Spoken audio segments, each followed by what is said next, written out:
Praise the Lord. Good morning. ప్రభువైన యేసుక్రీస్తు శుభనామంలో మీ అందరికీ వందనములు. చిన్న ప్రార్థనతో ఈరోజు దేవుని వాగ్దానాన్ని స్వతంత్రించుకుందామా?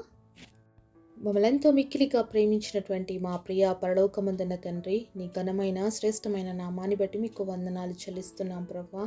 ఈ ఉదయకాల సమయంలో తండ్రి, మా అందరికీ తెరవబడిన హృదయాలు దయచేయండి. మీ స్వరాన్ని వినటానికి, మీ చిత్తాన్ని చేయటానికి మా జీవితాలను సంపూర్ణంగా నీ ఎదుట సమర్పిస్తున్నాం తండ్రి. మాతో మాట్లాడమని యేసు నామంలో ప్రార్థిస్తున్నాము తండ్రి. ఆమేన్. ఈరోజు దేవుని వాగ్దానము కీర్తనల గ్రంథము 119వ అధ్యాయము 147వ వచనం. నీ మాట మీద నేను ఆశ పెట్టుకొని ఉన్నాను. Psalms chapter 119 verse 147. I hoped in thy word. దేవుడు ఇచ్చినటువంటి అద్భుతమైనటువంటి మాట కొరకు దేవుడికి సమస్తమైన మహిమ, ఘనత, ప్రభావములు చెల్లును గాక. ఈరోజు దేవుడి మాట పైన ఎంతమంది ఆశ పెట్టుకొని ఉన్నారండి? మరి మీరు ఆశతో ఎదురు చూస్తున్నారా? దేవుడి యొక్క మాట మన జీవితంలో నెరవేరుతుంది. దేవుడు ఏదైతే ప్రామిస్ నాకు ఇచ్చాడో ఆ ప్రామిస్ నా జీవితంలో నెరవేరుతుంది అని ఆశ పెట్టుకొని ఉన్నారా? లేకపోతే నిరాశతో అలాగే ఉండిపోయి ఉన్నారా? ఎందుకు అలానే ఉండిపోయారా అని అంటున్నానంటే అండి, మనుషుల మాటలకైతే మనం భలే జోష్గా రియాక్ట్ అవుతూ ఉంటాం. కొన్నిసార్లు కొంతమంది చెప్తుంటారు, ఇదిగో ఇప్పుడే అయిపోతుంది పని, ఇదిగో ఇప్పుడే కొంచెం కొన్ని సెకండ్స్లో, కొన్ని నిమిషాల్లో, లేకపోతే ఇంకా ఈ 1 వీక్లో ఇలా చెప్తుంటే ఎంత ఆశతో ఎదురు చూస్తుంటామో. మనుషులు ఏదైనా చెప్తే చేస్తారు 1 వీక్ చెప్పారు కదా, ఇంకొక రోజు చెప్పారు కదా నా ఆశతో, నిజంగానే కదండి, ఎంత ఆశతో ఎదురు చూస్తాం. అలాంటి ఆశ మనలో ఉందా? దేవుడు చేస్తానన్నాడు కాబట్టి నేను ఆశతో ఎదురు చూడాలి అని చెప్పేసి ఆశతో ఒక మనుషుని మాట నమ్మినంతగా కూడా చాలాసార్లు దేవుని మాటను మనం నమ్మలేకపోతూ ఉంటామండి. ఎందుకంటే మనం చూస్తున్న వాటిని నమ్మడానికి చాలా ఇష్టపడతాం, కానీ దేవుడు ఇచ్చినటువంటి మాటను మాత్రము అది దేవుడు ఆల్రెడీ చేసేసి ఉంటాడండి. మన కార్యాలన్నీ అవి నమ్మితేనే మనం రిసీవ్ చేసుకుంటాం. కాబట్టి మనకి దేవుడిని నమ్మడం కష్టం. దేవుడు కనిపించాడు కదా, కానీ మానవుడైతే కనిపిస్తాడు. కాబట్టి ఒకవేళ ఈరోజు చేయలేదనుకో ఫోన్ చేసి అడుగుతాం అనమాట, రేపు చేస్తారా అని. ఒకవేళ రేపు కూడా చేయలేదనుకోండి మళ్ళీ ఫోన్ చేసి అడుగుతాం. మనుషులను అయితే మాటికి ఫోన్ చేసి అడుగుతాం, కానీ దేవుడికి ఫోన్ చేసి మాట్లాడుతున్నారా మరి మీరు?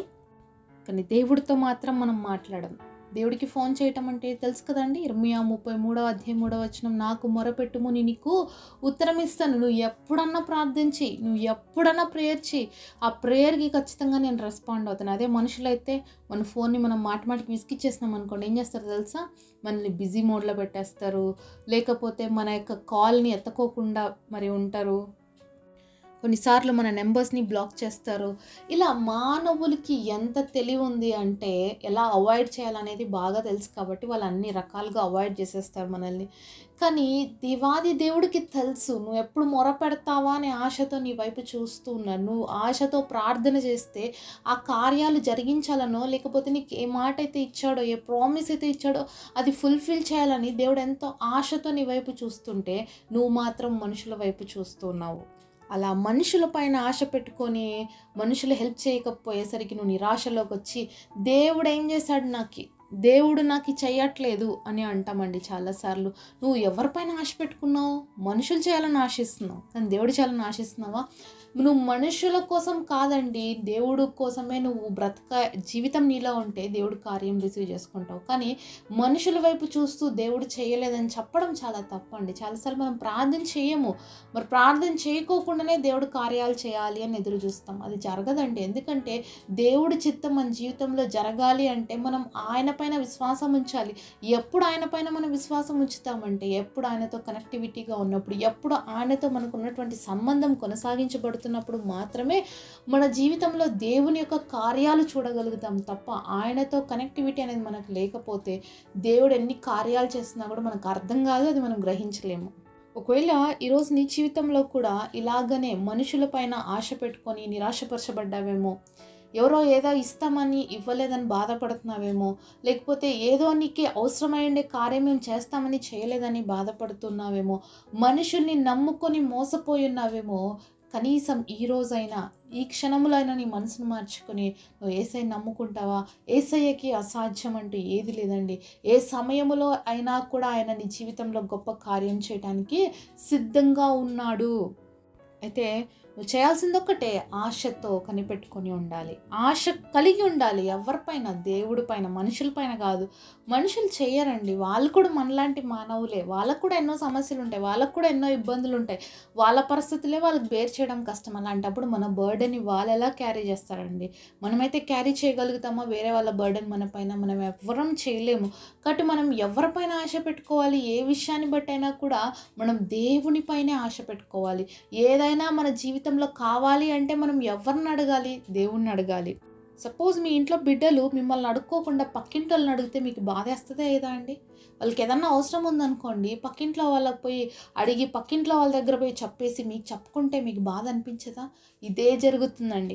ఈరోజు మనకేం కావాలో మన తండ్రికి చెప్పకుండా, మన పరలోకపు దేవుడి వైపు మనం చూడకుండా, మరి ఆయన పైన నమ్మకం లేనట్లుగా మన పిల్లలు ఏ విధంగా పక్కింటోళ్ళకి చెప్తున్నారు, ఎందుకంటే మనం ఏదో ఇచ్చేయమనో లేకపోతే చేసేయమనో అనుకుంటున్నారో, లేకపోతే ఏ ఉద్దేశాన్ని బట్టి వాళ్ళు పక్కింట్లో వాళ్ళకి చెప్తున్నారో అలా తెలుసుకున్నప్పుడు మనకి ఎంత బాధ వేస్తుంది. సేమ్ దేవుడికి కూడా అలాంటి ఫీలింగే వస్తుంది.